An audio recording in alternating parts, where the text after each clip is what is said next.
গতকাল ঘটে যাওয়া একটা মর্মান্তিক ঘটনা নিয়ে বেশ আলাপ আলোচনা চলছে সামাজিক মাধ্যমে।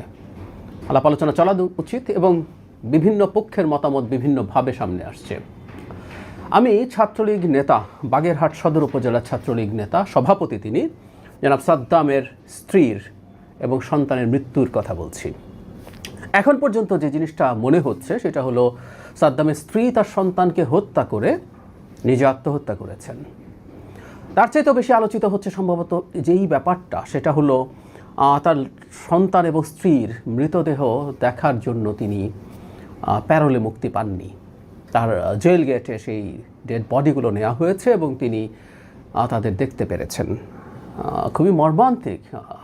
শিশুটি যখন জন্ম নেয় তখনও সাদ্দাম সম্ভবত জেলে ছিলেন। নানামুখী আলোচনা সমালোচনা চলছে। কারণটা আসলে কি, এই কারণটা কিনা আমাদের কি করা দরকার, প্যারোলে মুক্তি নিয়ে কি করব আমরা, বা তার চাইতে জরুরি কথা আওয়ামী লীগের কোন পর্যায়ের কাদেরকে আমরা আসলে কতটুকু শাস্তির আওতায় আনবো, এই আলাপগুলো আসলে সামনে এসছে। একটা কথা বলে রাখা ভালো, বাগেরহাটের মতো একটা জেলার সদর উপজেলার ছাত্রলীগের যিনি সভাপতি, যাকে আমরা শেখ তন্ময়ের সাথে প্রচুর ছবিতে দেখছি, সোশ্যাল মিডিয়াতে এটা ঘুরছে, শুধু ওখানে না, ছাত্রলীগের যে কোনো জায়গার উপজেলা লেভেলের সভাপতি তো বটেই, যে কোনো জায়গায় পদে থাকা ছাত্রলীগের প্রত্যেকটা মানুষ, আওয়ামী লীগের প্রত্যেকটা মানুষ এক একজন ক্রিমিনাল, এটা আমি কনভিন্সড। ক্রাইমের পরিমাণে, ক্রাইমের ধরনে, ক্রাইমের প্রকারে ভিন্নতা আছে।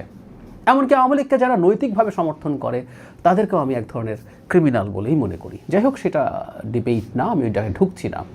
সো জনাব সাদ্দাম গ্রেফতার হয়েছিলেন। আমি নিশ্চিতভাবে বলতে পারি তার বিরুদ্ধে দেওয়ার মতো যথেষ্ট গুরুত্বপূর্ণ অভিযোগও আছে, এটা প্রায় নিশ্চিতভাবে বলতে পারি। এখন প্রশ্নটা হচ্ছে, এর চাইতেও আরও দুর্ধর্ষ অপরাধী আওয়ামী লীগের লোকজন, যাদের টাকা পয়সা ভালো আছে, তারা অনেকেই মুক্তি পেয়ে গেছেন, তারা সেটা খরচ করে জামিন পেয়েছেন, খুব বড় লয়ার ধরতে পেরেছেন এবং লয়ারদের নামেও এক ধরনের জামিন টামিন হয়ে যায় বাংলাদেশে, এটা আমরা দেখেছি। সেটা সরিয়ে রাখি।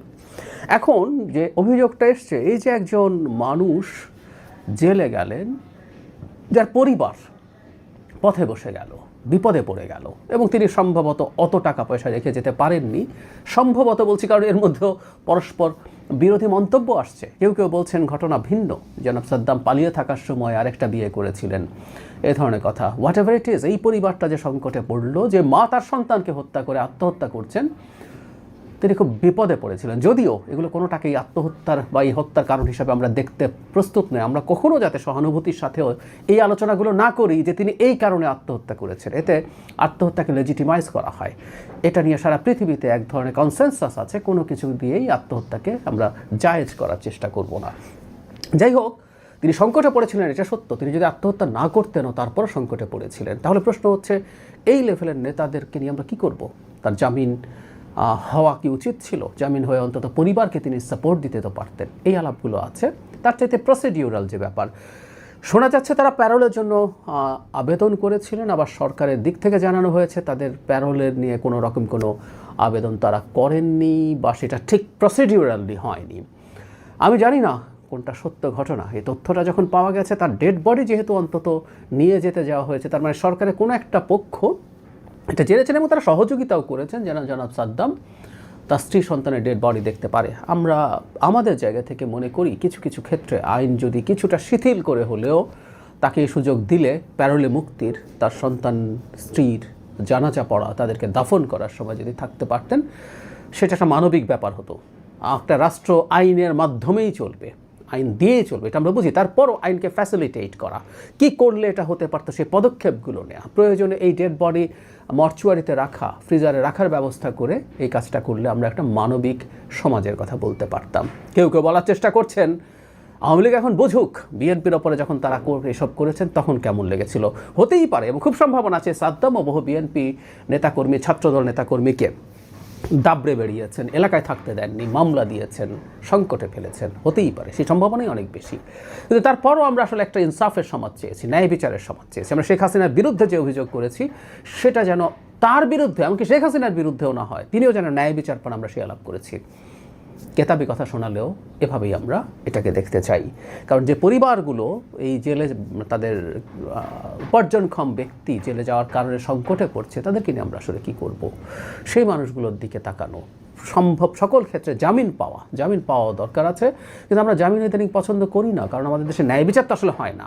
যতদিন জামিন ছাড়া আটকে রাখা যায় সেটাকে আমরা শাস্তি হিসাবে দেখতে প্রস্তুত। আদারওয়াইজ জামিন মানে তো কারো অভিযোগ থেকে মুক্তি না, অভিযোগগুলো সঠিক তদন্ত এবং বিচার হলে পরবর্তীতে সেই শাস্তি নিশ্চিত করা যায়। কিন্তু জামিনটা হয়ে গেলে তাদের এই সুবিধা হতে পারত। এর চাইতেও জরুরি কথা, এই প্রশ্নটা সামনে আসছে, আমরা আওয়ামী লীগের কী পরিমাণ মানুষের আসলে বিচার করতে চাই, কতটুকু গ্রাসরুট পর্যন্ত যেতে চাই, খুবই জরুরি প্রশ্ন এগুলো। কারণ হলো এই ধরনের একটা ঘটনার পর, শেখ হাসিনার পতন এবং পালিয়ে যাওয়ার পর আমরা অনেক সর্বোচ্চ পর্যায়ের মানুষের বিচার করব, সেটা ঠিক আছে, কিন্তু একটা পর্যায়ে কোনো একটা রেকনসিলিয়েশনের আলাপ আসলে করা দরকার কিনা। তারা যদি তাদের অপরাধ স্বীকার করে ক্ষমা চেয়ে আমাদের মেইন স্ট্রিমে ফিরে আসতে চায়, রাজনীতিতে আসতে চায়, স্বাভাবিক জীবনে আসতে চায়, সেগুলো ফ্যাসিলিটেট করা। ইনফ্যাক্ট 5 আগস্ট পরবর্তী সময়ে এই আলাপটা অনেক জায়গা থেকে করা হয়েছিল, আমাদের ট্রুথ অ্যান্ড রেকনসিলিয়েশনের জন্য একটা সংস্থা, একটা কমিশন তৈরি করা, এবং সেটার মাধ্যমে এই জিনিসগুলো যদি করতে পারে আমরা আমাদের সমাজের এই সংকট থেকে দূরে থাকতে পারবো। ভয়ঙ্কর অপরাধ করেছেন তারা অনেকেই, কোনো সন্দেহ নেই, কিন্তু কোনো একটা জায়গায় এত মানুষকে বিচার না করে আমরা যদি রেকনসিলিয়েশনটা করতে পারি, আমরা সমাজের মূল স্রোতের সাথে যদি তাদের মিশিয়ে দিতে পারি, তাহলে সম্ভবত সংকট থেকে উত্তরণ সম্ভব হতে পারে। এটা একটা গুরুত্বপূর্ণ প্রশ্ন। আমি